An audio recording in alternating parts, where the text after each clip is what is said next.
अगर मैं ही थाली में मैगी लेके बैठूंगी या कुछ जंक फूड लेके बैठूंगी तो मेरा बच्चा भी वही मांगेगा, वो सोचेगा this is the healthy food. और जिस परिवार में अगर किसी को शुगर है, जैसे मदर फादर, कई परिवार ऐसे हैं हमारे यहाँ जो दोनों पेरेंट्स को ऑलरेडी डायबिटीज है, चाहे उनको 50 साल की उम्र में हुई हो, लेकिन इसका मतलब है कि उनके परिवार में अगली पीढ़ी में शुगर होने की संभावना तो बहुत हाई हो जाती है। 3 साल की उम्र में वो लड़कों में ज़्यादा ऑटिज्म होगा। गलत जीवन शैली, अनहेल्दी सोशल बिहेवियर्स प्ले बहुत मेजर रोल करते हैं। एक बड़ी इन्फ्लेमेट जेनेटिक्स का रोल है, जीन्स हैं, बट हमारे इन्वायरमेंटल एंड लाइफस्टाइल फैक्टर्स का इसमें भी बहुत मेजर रोल है। स्कूल बैग कैसे टांगना है वो भी बहुत ध्यान करने वाली चीज़ है। रिफाइंड प्रोसेस फूड्स कम से कम दें, जैसे महीने में एक बार छोले भटूरे बना लिए, परंतु बाकी समय होल प्लांट बेस्ड डाइट दें। और बच्चे मानसिक तनाव, स्ट्रेस, एंजाइटी के शिकार हो रहे हैं। इसमें बहुत बड़ा हाथ हमारे गलत रहन सहन का है। जिस तरह की हम देखते हैं कि बच्चों की डाइट कैसी है, और बच्चा जो है अंदर ही बंद रहता हो, बाहर नहीं निकलता हो, ये साइन है कि बच्चा जो है हो सकता है कि दृष्टि दोष से पीड़ित हो। हमारी डाइट जो है, हम पेट भरने के लिए सब खा रहा है, कोई भी भूखा नहीं रह रहा है, बट उसमें बैलेंस नहीं है। क्या खा रहे? प्रोसेस पैक्ड, क्योंकि वो सुंदर दिख रहा है और अंदर में कितना वो खराब हो चुका है हम जानने की कोशिश नहीं। तो मिनिमल 3 to 4 टीस्पून पर पर्सन पर डे, महीने का 500 से 600 ml एक इंसान का। तो जितने इंसान है वो देख लो। 2 तरह की चीज़ें जो आइडेंटिफाई करनी, एक तो अल्ट्रा प्रोसेस फूड आइटम, दूसरा HFSS। HFSS फूड आइटम्स कौन से होते हैं? High fat, sugar and salt food items. एक तो प्रोसेसिंग हुई है कि एक जो नॉर्मल आपका फूड था उसको चेंज कर दिया, दूसरा उसके अंदर ये डाल दिए सब एडिटिव्स वगैरह, तीसरा क्या कर दिया, उसमें फैट और शुगर एंड सॉल्ट ऐड कर दिया। तो नॉर्मल हाइट वेट है, वज़न नॉर्मल है हाइट के अकॉर्डिंग, पर पेट का घेरा बढ़ा हुआ है, और वो पेट का जो घेरा बढ़ा हुआ बहुत तरह के कार्डियोवास्कुलर डिजीज़ का खतरा बढ़ाता है। कहीं से भी खरीदा खा लिया, चलते फिरते खा लिया, तो ये जो हैबिट्स हम अनकॉन्शियसली जो खाते जा रहे हैं बिना सोचे कि हमें न्यूट्रिशन प्रोवाइड कर रहा है कि नहीं, वो नहीं देख रहे। फूड लेबल देख के बच्चों में ये कम से कम इनकलकेट किया जाए कि वो लेबल ज़रूर देखें, और लेबल में क्या देखें पेरेंट्स अगर उनको दिखाएं, क्योंकि अगर वो एक बार अगर सोच बदल जाएगी तो शायद वो जिद नहीं होगी उनकी। जैसे इंस्टेंट सूप्स हो गए, पाउडर आते हैं, आप सोचो टमाटर का क्या हाल हो गया, एक वो पाउडर बन के आ गया, उसमें कितने प्रिजर्वेटिव सब कुछ एडेड है, सब तो गायब हो जाएगा। फिर विटामिन मिनरल्स जो आउटर कवरिंग में विटामिन मिनरल्स थे, अंदर में विटामिन मिनरल्स थे, वो सब लॉस हो चुके हैं, और वो कॉन्सेंट्रेटेड सोर्स ऑफ एनर्जी भी बन गया है और एक एम्प्टी कैलोरी का सोर्स बना है। प्रोसेस्ड और अल्ट्रा प्रोसेस्ड फूड होता क्या है? इतना ज़्यादा एडिबल पोर्शन का प्रोसेसिंग कर दिया गया होता है कि उसके अंदर जो है आपका विटामिन मिनरल्स का बहुत ज़्यादा लॉस हो जाता है। कोविड के टाइम के बाद जी ऑटिज्म के पेशेंट्स केसेस ज़्यादा बढ़े हैं बिकॉज ऑफ बहुत ज़्यादा टीवी वगैरह और एप्स और मोबाइल फ़ोन का ज़्यादा यूज़ होने लगा है, और जो आपस में संपर्क होता था वो कम हो गया था कोविड के दौरान, तो थोड़े ज़्यादा केसेस उस समय भी बढ़े हैं। तो स्क्रीन टाइम जो है ये भी दिखाया गया कि स्क्रीन टाइम ज़्यादा है। 1 साल के बच्चे में एक्सपोजर 3, तो 3 साल की उम्र में वो लड़कों में ज़्यादा ऑटिज्म होगा, ये लड़कों में सिग्निफिकेंट पाया गया है एक अनुसंधान के साथ। मतलब स्क्रीन टाइम ऑटिज्म की वजह भी हो सकता है? स्क्रीन टाइम की वजह से ऑटिज्म भी हो सकता है कंट्रीब्यूटरी, ये एक स्टडी में बताया गया है। ग्लासेस बनने शुरू हो गए, माइपिया कंट्रोल ग्लासेस, यदि कंबाइन करें, आपकी फिजिकल एक्टिविटी बढ़ा दें, आउटडोर एक्टिविटी बढ़ जाए, और साथ में एट्रोपिन का इलाज हो जाए, और ये माइपिया कंट्रोल ग्लासेस पहन लें, तो हो सकता है कि जो है मायोपिया का प्रोग्रेशन स्कूल गोइंग एज में आप देखेंगे बच्चा बहुत पास में जाके टीवी देख रहा हो, तो उससे भी लगता है कि बच्चे की दृष्टि दोष हो सकती है, या स्कूल का रिपोर्ट उसका बच्चे का ख़राब होते जा रहा हो, या स्कूल के टीचर से कंप्लेंट आ रहा हो, और बच्चा जो है अंदर ही बंद रहता हो, बाहर नहीं निकलता हो, ये साइन है कि बच्चा जो है हो सकता है कि दृष्टि दोष से पीड़ित हो। तो ये एक साइन होता है, और उसको इमीडिएटली समझ जाए तो तुरंत आई चेकअप कराना चाहिए, जिससे कि सही टाइम चश्मे का नंबर लग जाए। बहुत इम्पॉर्टेंट रोल है। तो जब हम देखते हैं कि आजकल किसी के पास टाइम नहीं है, पेरेंट्स भी घर आते हैं तो बच्चों को चिप्स का पैकेट पकड़ा देते हैं या नूडल्स बना देते हैं, इंस्टेंट नूडल्स, तो ये डाइट एक बहुत अनहेल्दी डाइट है। बच्चों के टिफ़िन में जूस पैक कर देते हैं। ये डाइट बहुत रिच है trans fat, salts and sugars में, ये बहुत अनहेल्दी डाइट है। तो कई इम्पॉर्टेंट तत्व होते हैं जो हमारे कई न्यूरोट्रांसमीटर्स को बनाने में बहुत कारगर होते हैं। और जैसे हमारे बिलियंस ऑफ ऑर्गेनिजम्स हैं जो हमारे इंटेस्टाइन में रहते हैं, और वो कई ऐसे पदार्थ को सिक्रीट करते हैं जो हमारे मेंटल हेल्थ के लिए इम्पॉर्टेंट होते हैं। तो ये देखा गया है कि जब हम डाइट खाते हैं जिसमें बहुत सॉल्ट्स हैं या आर्टिफिशियल स्वीटनर्स हैं, ये सोडास पीते हैं, जूसेस पीते हैं, एक्स्ट्रा सॉल्ट भी है, हाँ एक्स्ट्रा सॉल्ट, और ये प्रोसेस्ड फूड खाते हैं, रिफाइंड पैकेज फूड, हाँ, ये सब चीज़ें हमारे ये जो गट के माइक्रोबायोम को डिस्टर्ब करती हैं। परंतु अगर हम whole plant based unrefined food खाएं, ये हमारे गट माइक्रोबायोम को नर्चर करती है। इसमें डिफरेंट तरह की फ्लोरा पनपती है जो कई ऐसे फैक्टर्स से क्रिएट करती है जो हमारे मेंटल हेल्थ के लिए बहुत इम्पॉर्टेंट हैं। पेरेंट्स को तो बस यही कहना चाहूँगी कि घर का माहौल अच्छा रखें, बच्चों के साथ बैठ के घर पे योग करें, थोड़ा मेडिटेशन करें, भगवान के नाम का जाप करें, और बच्चों के साथ क्वालिटी टाइम स्पेंड करें। चाहे आपके पास थोड़ा समय हो, क्वालिटी टाइम स्पेंड करें। और हाँ, खान पान बच्चों को रिफाइंड प्रोसेस फूड्स कम से कम दें। जैसे महीने में एक बार छोले भटूरे बना लिए, परंतु बाकी समय होल प्लांट बेस्ड डाइट दें। जैसे मिलेट्स हैं जो इतने ज़्यादा पौष्टिक होते हैं, जैसे कि रागी है, बार्नयार्ड, कोडो मिलेट, इनका खाना बनाएं। और बच्चों को सेल फ़ोन पे और वो थोड़ा कम समय स्पेंड करें। और ये बहुत इम्पॉर्टेंट है, बच्चों को कहा जाए कि वो नेचर के साथ वॉक पे जाएं। पेरेंट्स बच्चों को लेके बाहर जाएं, बच्चों को खेलने को प्रमोट किया जाए। बच्चों ने अपना बचपन ही खो दिया है, सारा वक्त फ़ोन पे और लैपटॉप में रहते हैं। आई थिंक बहुत ज़रूरी है कि ये नेचर के साथ टाइम स्पेंड करें, गार्डनिंग करें या एक हॉबी परस्यू करें। तो आई थिंक उनके ओवरऑल मेंटल हेल्थ के लिए ये बहुत ज़रूरी होगा। सर, सबसे पहले बच्चों को लेकर अगर आप कहें, उनके माता पिता को क्या कहना चाहेंगे जो पैनक्रियाज की समस्या आती है, पैनक्रियाटिस की समस्या आती है, उनको क्या सुझाव आपके तरफ से? मेरा सुझाव उनको सबसे पहला ये है कि मैं उनको आश्वासन देना चाहता हूँ कि ये कोई बहुत सीरियस या जानलेवा बीमारी नहीं है। अगर इसका उचित इलाज करा जाए और डॉक्टर के पास आप समय समय से जाते रहें तो उनकी बीमारी काफ़ी अच्छी तरीके से कंट्रोल की जा सकती है। हमारे पास इसके अच्छा उपचार उपलब्ध है, जो कि मेडिकल ट्रीटमेंट भी है, एंडोस्कोपी के द्वारा भी है, या कुछ लोगों में सर्जरी के द्वारा भी है। अधिकतर लोगों में सर्जरी की ज़रूरत नहीं पड़ती है। तो वो आश्वासन बहुत ज़रूरी है कि उनके बच्चे की लाइफ नॉर्मल चलेगी, जिसकी पढ़ाई है, उसकी आगे जॉब है, उसकी शादी है, उसके बच्चे हैं, वो पूरी तरह से नॉर्मल लाइफ चलेगी। हम लोगों ने शोध और रिसर्च से देखा है कि ये ऑलमोस्ट नॉर्मल लाइफ जीता है। वजह क्या होती है अगर बच्चों में इस समस्या को अगर देखें तो उसके पीछे की वजह क्या? बच्चों में कई बार तो इंजरी की वजह से, ट्रॉमा की वजह से होता है। साइकिल के हैंडल की वजह से कई बार चोट लग जाती है, बच्चे साइकिल चलाते हैं, गिर जाते हैं। कुछ बच्चों में वायरस इन्फेक्शन होता है, डिफरेंट तरीके के वायरस इन्फेक्शन है, उससे कई बार सूजन आ सकती है। कुछ केसेस में हमने देखा कि कुछ जीन में चेंज होते हैं, तो जेनेटिक म्यूटेशन कहते हैं, उसकी वजह से हो सकता है। तो ये कॉमन कारण होते हैं। हाँ, पॉलीसिस्टिक ओवेरियन सिंड्रोम एक कॉम्प्लेक्स एंडोक्राइन डिसऑर्डर है, और ये हम देखते हैं मोस्टली प्यूबर्टी पे जब लड़की को महीना आना शुरू होता है तो पहले 2-3 साल तो इरेगुलर होता है, पर हम देखते हैं ये इन लड़कियों में काफ़ी देर इरेगुलर रहता है। इन्वेस्टिगेशन करने पे ये देखा गया है कि इसमें सबसे ज़्यादा होता है कि जो मेल हार्मोन होता है वो बड़ा होता है, जिसको हम हाइपर एंड्रोजेनिज्म कहते हैं, जिसके कारण बाल पतले होना, ये चेहरे पे एक्ने होना और हेयर फॉल होना।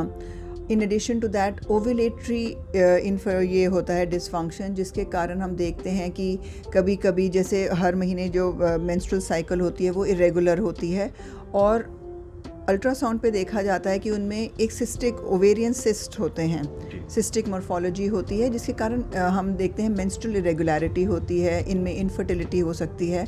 और दूसरा, इनमें इंसुलिन रेजिस्टेंस होता है। ज़्यादातर इन लड़कियों में वेट ज़्यादा होता है, पर ये देखा गया है कई लड़कियों में वेट ज़्यादा भी ना हो फिर भी इसके शिकार हो सकते हैं। और इसमें जैसे मैंने बताया, जब मेल हार्मोन का लेवल बढ़ता है तो कई बार चेहरे पे बाल आ जाते हैं और डिफरेंट एरियाज़ में बाल आ जाते हैं। और ये इस डिसऑर्डर में कई बार देखा गया है लड़कियों में कुछ ज़्यादा स्ट्रेस लेवल्स भी होते हैं। तो ये डिफरेंट एजेस में आ सकता है. It can be detected early also, जैसे 13, 14, 15 ईयर्स पे. और इस पे कई बारी हम देखते हैं कि लेडीज़ आती हैं जिनको इनफर्टिलिटी की शिकार होती हैं, तो पता चलता है इनको पॉलीसिस्टिक ओवरीज़ हैं. तो इसके लिए भी हमारा गलत जीवन शैली, अनहेल्दी सोशल बिहेवियर्स प्ले बहुत मेजर रोल करते हैं. एक बड़ी जेनेटिक्स का रोल है, जीन्स हैं, बट हमारे इन्वायरमेंटल एंड लाइफस्टाइल फैक्टर्स का इसमें भी बहुत मेजर रोल है. जैसे कि unhealthy diet, fast food, inflammatory diet, जिसके कारण मोटापा बढ़ता है. जो बीमारियां पहले अडल्ट्स में होती थी 55, 60 साल, 70 साल पे, वो अब बच्चों में हो रही है. ब्लड प्रेशर की हो, डायबिटीज़ हो, और बच्चे मानसिक तनाव, स्ट्रेस, एंग्जाइटी के शिकार हो रहे हैं. इसमें बहुत बड़ा हाथ हमारे गलत रहन सहन का है. जिस तरह की हम देखते हैं कि बच्चों की डाइट कैसी है. अगर बच्चे बहुत फास्ट फूड खाते हैं, जिसको हम एक हाईली इन्फ्लेमेटरी डाइट कहते हैं, जिसमें बहुत सारे ट्रांस फैट्स हैं, शुगर हैं, सॉल्ट हैं, जैसे आजकल सॉफ्ट ड्रिंक्स पीते हैं, जूसेस पी रहे हैं जिसमें से शुगर बहुत ज़्यादा हाई होती है, बिस्किट्स, नूडल्स खा रहे हैं, ये बहुत प्रोसेस्ड और अल्ट्रा प्रोसेस्ड फूड्स हैं. ब्रेड खाते हैं. घर का खाना सुपर फूड हो सकता है. आप जैसे रोटी खा रहे हैं, ठीक है, तो आप बच्चे को रोटी दे सकते हैं. देखिए, आपको जैसे मैंने बताया कि रोटी जिस फॉर्म में लेना, बच्चा आप रोटी सब्जी खा रहे हो तो बच्चा आपकी थाली में आके, देखिए 1 साल का बच्चा आके बैठने लगेगा आपके साथ, ठीक है. तो आपको अपनी ही डाइट में हेल्दी चीज़ें ऐड ऑन करनी है. आपने जैसे चपाती ले ली, दाल ले लिया, दाल में अगर आपने जैसे पालक ऐड ऑन कर दिया या कुछ और क्या नाम घिया ऐड ऑन कर दिया, कुछ एडिशन ऐड करेंगे तो उससे न्यूट्रिशन भी मिलेगा. साथ में आपने दही लिया, आपने सलाद रखा, तो बच्चा आके ऑटोमेटिकली देखेगा कि हाँ, मेरे मम्मी पापा ये खा रहे हैं, मेरे पेरेंट्स ये खा रहे हैं, this is good for me. मतलब देख के ही सीखता है वो तो. यस, अगर मैं ही थाली में मैगी लेके बैठूंगी या कुछ जंक फूड लेके बैठूंगी तो मेरा बच्चा भी वही मांगेगा. वो सोचेगा this is the healthy food. तो आपको इस तरह से स्टार्ट करना है. जैसे आप जैसे बच्चों की टीथ निकलने भी स्टार्ट होते हैं तो उनको कुछ चबाने का दिल करता है. उस केसेस में आप जैसे गाजर है, अच्छे से वॉश करके आप ले रहे हैं, सैलेड खाने, तो बच्चा ऐसे करता है तो उससे उसके मतलब that will be help out. हाँ, और आजकल के तो आप दे रहे हैं टीथर आने लगे हैं. पहले के टाइम में टीथर अवेलेबल थे नहीं थे, तो उससे क्या होता है, उसका रस भी जाता है बच्चे की बॉडी में. उसे चूसेगा, गाजर या बीन्स है, जो भी अच्छे से वॉश आउट करके आप रखते हैं उसके सामने एक प्लेट में, तो वो चूसेगा, तो उससे वो भी है नॉर्मल. आप 1 साल के बाद बच्चे को नॉर्मल डाइट स्टार्ट कर सकते हैं. खिचड़ी बनाइए आप, हेल्दी खिचड़ी बोलते हैं, वेजिटेबल्स डाल के. आपका जैसे हो गया पालक, बीन्स, गाजर, उसको छोटा छोटा, हाँ टमाटर, उसको छोटा छोटा चॉप करिए ताकि बच्चे को ईजिली जाने में हो. अब आप नॉर्मल आप या मेरी तरह चबा तो नहीं सकता अभी बच्चा, बट हाँ उसको थोड़ा चॉप करिए ताकि वो ईजिली स्पून से हम उसे खिला सकें. विद कर्ड दे दीजिए. कभी उसको कुछ पीने का दिल करता है तो कुछ लोग कहते हैं कि हम वो छाछ दही इसलिए नहीं देते कि बच्चे को कि वो जुकाम हो जाएगा, कोल्ड हो जाएगा. All these are the myths. ऐसा कुछ नहीं है. These are the gut friendly bacteria. हमारे बच्चे के अंदर भी गट फ्रेंडली बैक्टीरिया कर जो आपके खाने को डाइजेस्ट करने में हेल्प करेगा और फिर आपकी भूख और अच्छी खुलेगी. आखिरी सवाल सर, बच्चों में कितनी उम्र से आप देख रहे हैं कि डायबिटीज़ की समस्या हो रही है और उनके पेरेंट्स को क्या सुझाव? एक दो किस्म की डायबिटीज़ होती है. एक टाइप 1 डायबिटीज़ होती है जो अधिकतर बच्चों में ही होती है. वो आप मान के चलिए इम्यून सिस्टम की एक किस्म की प्रॉब्लम है. जो इम्यून सिस्टम उनके पैनक्रियाज में उन कोशिकाओं को जो इंसुलिन बनाती हैं उनको ख़त्म कर देता है. उनको सडनली लगता है ये ठीक चीज़ नहीं है.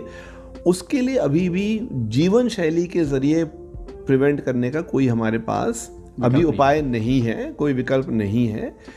लेकिन जो टाइप 2 डायबिटीज़ थी, जो एक ज़माने में 4थे दशक 5वें दशक में होती थी, अनफॉर्चुनेटली वो धीरे धीरे करके कम उम्र में आने लग गई है. मतलब दूसरे दशक के एंड में और तीसरे दशक में तो बिल्कुल ही आने लग गई है. तो इसलिए हमें जो भी हमें जीवन शैली में जैसे हम गुड प्रैक्टिसेस हैं, चाहे वो डाइट प्रैक्टिस हैं, चाहे वो एक्सरसाइज प्रैक्टिस हैं, वो बचपन से ही हमें करने पड़ेंगे. देखो 40 साल की उम्र में आके अगर आपका एक जीवन का एक रवैया हो गया, उसको परिवर्तित करना बहुत मुश्किल हो जाता है. तो वही मतलब हमें डे 1 से ही, और जिस परिवार में अगर किसी को शुगर है, जैसे मदर फादर, कई परिवार ऐसे हैं हमारे यहाँ जो दोनों पेरेंट्स को ऑलरेडी डायबिटीज़ है, चाहे उनको 50 साल की उम्र में हुई हो. लेकिन इसका मतलब है कि उनके परिवार में अगली पीढ़ी में शुगर होने की संभावना तो बहुत हाई हो जाती है. तो उनको ना केवल अपने जीवन शैली में परिवर्तन रखना है, बट वो अगली पीढ़ी को भी शुरुआती तौर से उनको उस पे कंट्रोल रखने की आवश्यकता पड़ेगी। कि कई बार जो यंग बच्चे हैं वो जिम जाना शुरू करते हैं, आजकल बहुत फैशन है, तो वहाँ पे जो सप्लीमेंट्स दिए जाते हैं, sometimes they start taking steroids, है ना, बॉडी बिल्ड करनी है, तो उससे क्या होता है कि उससे भी बोन में ऑस्टियोनेक्रोसिस की प्रॉब्लम हो जाती है। तो अगर जॉइंट के आसपास अगर हो रहा है तो वो इन्फार्क्ट हो जाते हैं, तो उसकी वजह से क्या होगा कि जॉइंट में स्वेलिंग हो जाएगी और वो भी आर्थराइटिस की तरह ही मैनिफेस्ट करेगा, दर्द होगा, सूजन आ जाएगी जॉइंट। ये ज़रूरी है कि बच्चों को बचपन से ये सिखाएं कि फ़िज़िकल एक्टिविटी बहुत इंपॉर्टेंट है। खाली जो बड़े घरों के बच्चे हैं तो प्ले स्टेशन और बाकी चीज़ें घर पे बैठ के खेल रहे हैं, आउटडोर एक्टिविटीज़ बंद हो गई हैं, वो नहीं होना चाहिए। तो उससे उनकी ग्रोथ भी होती है फिज़िकल एक्टिविटी से, और जो सर्कुलेशन इम्प्रूव होती है, उनका मेंटल स्टेट हेल्थ भी अच्छी रहती है और गठिया होने की संभावना भी कम होती है। अच्छा, फिजिकल एक्टिविटी करते हैं। फिजिकल एक्टिविटी से इम्यून स्टेटस बूस्ट होता है, इम्यून स्टेटस सुधरता है किसी भी इंसान का, चाहे वो बच्चा हो या बड़ा हो। आजकल बच्चों में फैशन है, वो बड़े बड़े जो बैग पैक्स होते हैं, बड़े से स्ट्रेप उनका वो बैंड कर दिया और वो नीचे तक लटकते रहते हैं। तो उसमें होता क्या है कि वो भी एक उनके अपर बैक में पेन का कारण बनते हैं, कंधों में दर्द का कारण बनता है। तो बैग पैक जो है कैसे टांगना है, स्कूल बैग कैसे टांगना है, वो भी बहुत ध्यान करने वाली चीज़ है। और अगर आप देखें तो कई वीडियोज़ ऐसे रखे आपको मिल जाएंगे सोशल मीडिया पे, आई एम श्योर आप जब बनाएंगे अपना वो दिखाएंगे तो बताएंगे कि वो कितना करीब होना चाहिए बैग पैक आपके अपर बैक से, स्ट्रैप फिक्स्ड होने चाहिए, और अगर वेट ज़्यादा है तो उसके सपोर्ट एक जो वेस्ट बेल्ट होती है वो यूज़ कर सकते हैं, भारी सामान बाहर की तरफ रखना है। तीसरी बात आती है बच्चों के स्कूल बैग का वेट।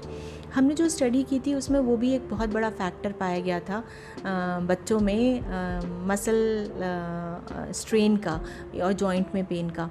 तो कहते हैं कि जो बच्चों का स्कूल बैग का वेट है वो 10% ऑफ देयर बॉडी वेट से ज़्यादा नहीं होना चाहिए। तो ड्रग रिफ्यूज़ल जो है, this is a very important aspect of counselling. दूसरी बात यह है कि नशा जो है, हमने देखा है कि कभी भी वो अकेले एक समस्या नहीं आती। नशा एक तरह से हम कह सकते हैं कि वो एक समस्याओं का गुलदस्ता कह सकते हैं। जैसे होंठ काले होने लगना, दांत काले होने लगना, आँखों में आँखें लाल रहना।